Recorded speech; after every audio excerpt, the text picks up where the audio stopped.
आम आदमी पार्टी की दिल्ली असेंबली में पेश करदा तहरीक-ए-एतमाद में कामयाबी के कुछ देर बाद चीफ मिनिस्टर अरविंद केजरीवाल ने कहा कि जन लोकपाल बिल की मंजूरी उनकी हुकूमत के एजेंडे पर निहायत अहम मसला है। केजरीवाल ने दिल्ली हुकूमत और शहर के बल्दी इदारों में करप्शन से अपनी दस्तरस के तमाम तर वसाइल के जरिए लड़ने का अज़्म भी किया और जोर दिया कि अगर कोई भी रिश्वत सतानी का खाती पाया जाए तो उसे बख्शा नहीं जाएगा। जन लोकपाल बिल आम आदमी पार्टी का लोकपाल या इंसदाद बदउनवानी निगरानकार का बदल है। अपनी नई पार्टी के कौमी अज़ाइम का इशारा देते हुए केजरीवाल ने एतमाद जाहिर किया कि नई तर्ज की सियासत जो उन्होंने दिल्ली में शुरू की है अनकरीब मुल्क भर में उसकी तखलीद की जाएगी। वादे रहे कि केजरीवाल ने कहा कि उनकी हुकूमत ने गुज़िश्ता हफ्ते दिल्ली में जायजा लेने के बाद दिन रात काम करते हुए अवाम की खिदमत करने की कोशिश की है और तमाम चैलेंजेस से निपटने के लिए अवाम की ताईद चाहते हैं। वाले की इच्छा खत्म हो गई तो पूरी दुनिया का इतिहास उठा के देख लो, कोई आपको बचा नहीं सकता, चाहे कितने बॉडीगार्ड आप लगा लो। तो हम चाहते हैं कि दिल्ली से ये वीआईपी कल्चर खत्म होना चाहिए और इस देश से भी ये वीआईपी कल्चर खत्म होना चाहिए। ये पहला मुद्दा है। दूसरा मुद्दा है जन लोकपाल बिल का। मैं सहमत हूं, श्री हर्षवर्धन जी ने कहा कि दिल्ली के अंदर एक लोकायुक्त कानून है, पर वो बहुत कमजोर है सर। वो कानून बहुत कमजोर है, उस कानून के अंदर कुछ नहीं कर सकते। आपने तो देखा है पिछले कई सालों में जो लोकायुक्त कहते हैं उसको कूड़े के डिब्बे में डाल दिया जाता है, उसको तो बदलने की जरूरत है। तो दूसरा हमारा मुद्दा है कि दिल्ली के अंदर एक सख्त कानून पास किया जाए भ्रष्टाचार के खिलाफ। ऐसा कानून पास किया जाए कि अगर कोई भ्रष्टाचार करे तो भ्रष्टाचारियों की रूह कांप उठे। भ्रष्टाचारियों को जेल होनी चाहिए, जल्द से जल्द होनी चाहिए और सख्त से सख्त सजा मिलनी चाहिए। और इसी कानून के अंदर यह होना चाहिए। आज इस देश का आम आदमी जब किसी सरकारी विभाग में काम करवाने जाता है, राशन कार्ड बनवाना हो, पासपोर्ट बनवाना हो, वृद्धावस्था पेंशन लेनी हो, कुछ भी करना हो, पैसे देने पड़ते हैं। बिना पैसे के काम नहीं होता। तो इसी कानून के अंदर सिटीजन चार्टर का भी होना चाहिए कि हर काम की समय सीमा तय हो। अगर उतने समय में काम नहीं होगा, अधिकारियों को सारे रिसोर्सेज दिए जाएं ताकि वो काम कर सके समय सीमा में, लेकिन अगर उतने कम समय में काम नहीं होगा तो फिर कोई ना कोई पेनल्टी तो लगनी चाहिए उस अफसर के ऊपर। इसका भी प्रावधान इस कानून के अंदर हो।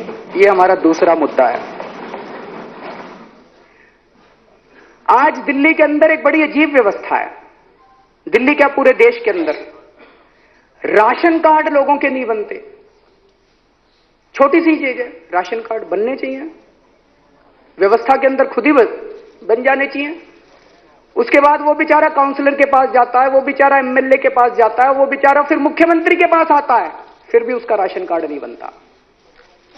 आज आपको अपने इलाके में कुछ भी काम कराना हो, आप जाके कह दो जी वो स्ट्रीट लाइट खराब है, उसका बल्ब ठीक करा दो। रात को मेरी बेटी कॉलेज से आती है तो इसलिए वो असुरक्षा होती है। आप किसी के पास चले जाओ, सरकार कहेगी पैसा नहीं है। लेकिन हम देखते हैं कि फुटपाथ तोड़ तोड़ के बनाते रहते हैं। पैसा तो है, पैसे की तो कमी नहीं है, लेकिन जो जनता चाहती है वो काम नहीं होते। सरकार या तो अपने बंद कमरों में निर्णय ले लेती है, उसमें कोई भी कारण हो सकता है, भ्रष्टाचार हो सकता है। भाई जब तक 50 करोड़ से कम का काम नहीं होगा तो काम ही नहीं समझते, 100 करोड़ से कम का काम नहीं होगा तो काम ही नहीं समझते। मेरे इलाके में सरकारी पैसा कहां खर्च होना चाहिए, ये अब इस देश के नेता और अफसर तय ना करें, ये इस देश की जनता तय करे, उस इलाके के लोग तय करें।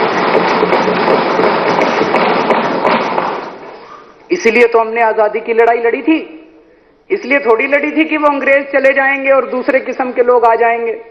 इसलिए थोड़ी लड़ी थी कि पहले अंग्रेजों के खिलाफ लड़ा करते थे, अब अपने नेताओं के चक्कर काटेंगे, अफसरों के चक्कर काटेंगे। तो हम दिल्ली के अंदर शुरू करना चाहते हैं स्वराज की परिकल्पना है हम लोगों की। इसी को स्वराज कहते हैं, सीधे जनता का राज, मेरा राज, जनता का राज। ये स्वराज का कानून हम दिल्ली के अंदर लाना चाहते हैं। ये तीसरा मुद्दा है। दिल्ली को पूर्ण राज्य का दर्जा मिले, इसमें तो मुझे लगता है किसी पार्टी को। दिल्ली के असेंबली इंतखाबात में आम आदमी पार्टी की कामयाबी और पार्टी को इख्तिदार मिलने के बाद इस पार्टी के इंतखाबी निशान झाड़ू की अहमियत बढ़ गई है। झाड़ू को कभी घर की सफाई का मामूली जरिया समझा जाता था, अब उसकी ऑनलाइन फरोख्त हो रही है। ई कॉमर्स कंपनी ट्रेडर्स अब झाड़ू को अपने वेबसाइट पर फरोख्त कर रही है। traders.com ऑनलाइन पर झाड़ू अपने वेबसाइट के जरिए 5 रुपए में फरोख्त कर रही है। ट्रेडर्स ने अपने बयान में कहा कि तमाम आम आदमी रिश्वत से पाक दिल्ली के लिए तहरीक में शरीक हो सकते हैं, एक जदीद हिंद के जन्म की तकरीब मना सकते हैं।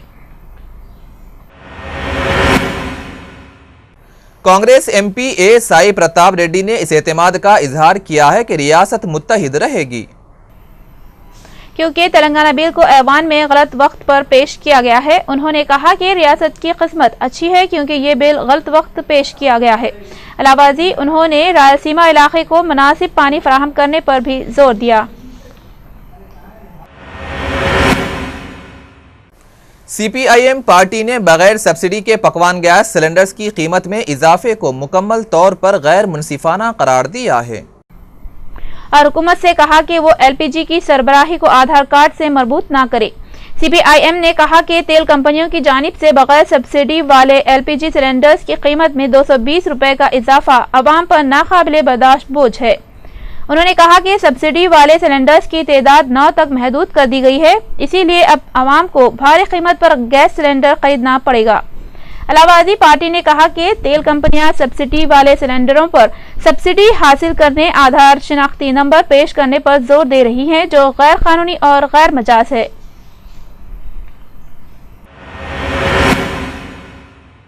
बांग्लादेश में अपोजिशन नेशनलिस्ट पार्टी और दीगर हिज़्ब इख्तिलाफ की जमातों के बाइकाट, गैर मामूली तशद्दुद और मगरबी ममालिक की तनकीद के बावजूद अगर 5 जनवरी को पार्लिमानी इंतखाबात हुए तो वज़ीर आज़म शेख हसीना और उनकी पार्टी अवामी लीग अपनी पोजीशन मजबूत कर लेगी।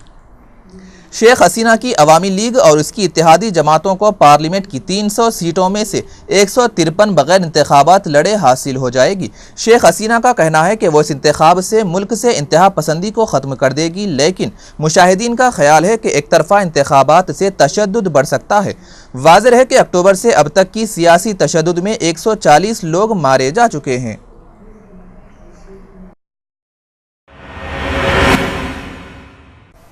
अमेरिका के शुमाल मशरकी इलाकों में बर्फानी तूफान के बाद रिहायशियों से कहा गया है कि वो अपने घरों से बाहर ना निकलें। इन इलाकों में 14 इंच तक बर्फ पड़ चुकी है और 32,000 परवाजें मनसूख हो गई है। न्यूयॉर्क और न्यू इंग्लैंड में 72 किलोमीटर फी घंटे की रफ्तार से बर्फानी हवाएं चलने का इम्कान है। दूसरी जानिब अमेरिका के हमसाया मुल्क कनाडा के बाज़ इलाकों में दर्जा हरारत -40 डिग्री तक गिर गया है। मॉन्ट्रियल और विनिपेग में दर्जा हरारत -26 सेंटीग्रेड तक रिकॉर्ड किया गया है। अमेरिका महकमे मौसमियात के मुताबिक मुल्क के शुमाल मशरक़ी इलाकों में कई इंच तक बर्फ पड़ चुकी है, लेकिन बर्फानी तूफान जुमेरात की शाम से ज्यादा शिद्दत इख्तियार कर चुका है। महकमे मौसमियात के मुताबिक बहुत ज्यादा बर्फबारी होने और हवाएं चलने की पेशकयासी की गई है। बोस्टन में जुमा की सुबह 12 इंच तक बर्फबारी हुई और इसी तरह की सूरत हाल वर्मोंट, नई हैम्पशायर और मेने में होगी, जहां पर कई रिहायशी बिजली के बगैर रह रहे हैं।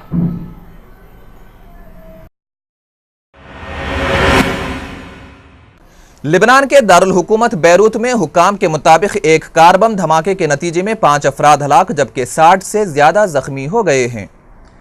यह कार बम धमाका बैरूत के जुनूबी मुजाफात में हुआ जो शिया तंजीम हिजबुल्लाह का गढ़ है। ज़राए के मुताबिक इस धमाके ने एक इमारत के बैरूनी हिस्से को मुकम्मल तौर पर तबाह कर दिया।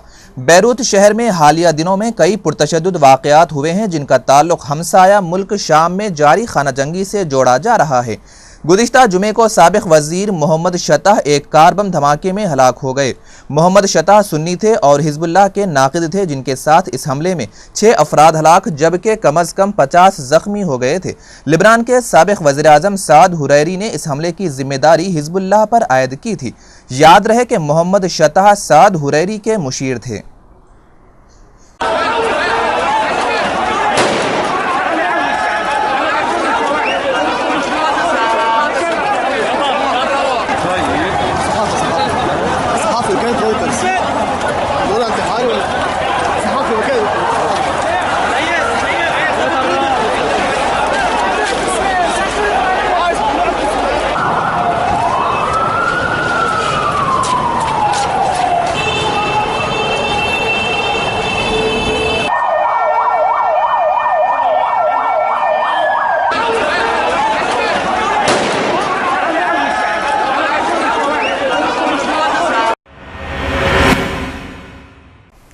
इसराइल में इंसानी हुकूक के तहफ़्फ़ुज़ के लिए काम करने वाली तंजीम ने इसराइली हुकूमत को जेलों में बंद किए गए फ़लस्तीनी बच्चों पर जिस्मानी और जिनसी तशद्दुद की जिम्मेदार करार देते हुए इल्ज़ाम लगाया है कि इसराइल ने सख्त सर्दी के बावजूद इन बच्चों को जेलों की इमारतों से दूर खुली जगहों पर कैद रखा है।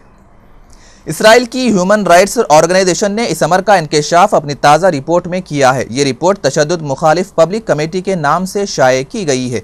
रिपोर्ट में कहा गया है कि इसराइल का ये सलूक इन फ़लस्तीनी बच्चों के साथ है जो मामूली इल्ज़ामात में गिरफ्तार किए गए हैं और उन्हें पिंजरा नुमा जेलों में रखा जाता है और उनके खिलाफ गलत तफ्तीश का अंदाज अपनाया जाता है और जिनसी दरिंदगी का निशाना बनाया जाता है। इसराइल में ये रिपोर्ट एक ऐसे वक्त पर सामने आई है जब हुकूमत की पब्लिक पिटिशन कमेटी के इजलास में इन उमूर पर बहस की जानी थी। इसराइली हुकूमत पर बच्चों को हिरासत में लेने और ज़ेर हिरासत रखने के कवानीन को बेहतर बनाने के हवाले से पहले से ही दबाव मौजूद है, क्योंकि पब्लिक डिफेंस ऑफिस ने हाल ही में जेलों का दौरा करने वाले वकला की सिफारिशात पर मबनी रिपोर्ट पेश की है। इंसानी हुकूक से मुताल्लिक़ तंजीम के अरकान ने बताया कि उनका जेलों का दौरा हालिया बर्फ़ानी तूफ़ान के दिनों में मुमकिन हुआ। हमें इस मौके पर ऐसे हक़ाइक़ जानने का मौका मिला कि इसराइली जेल हुक्काम ने तूफ़ान के बावजूद रातों को इन बच्चों को जेल से निकाल कर खुले पिंजरों में बंद किया।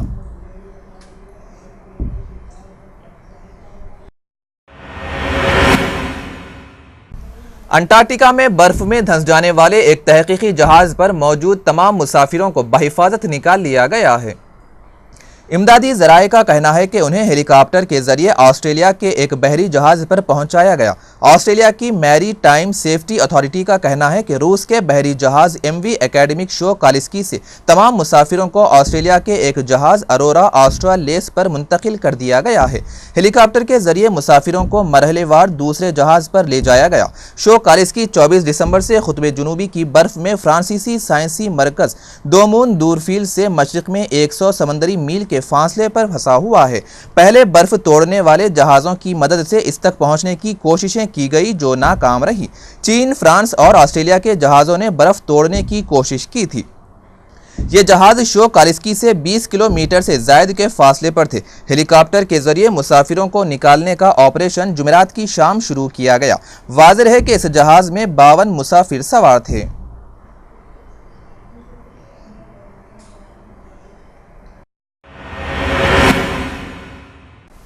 अमेरिका ने ड्रोन तैयारों को मजीद मौसर बनाने के लिए 25 साला मनसूबा तैयार कर लिया है।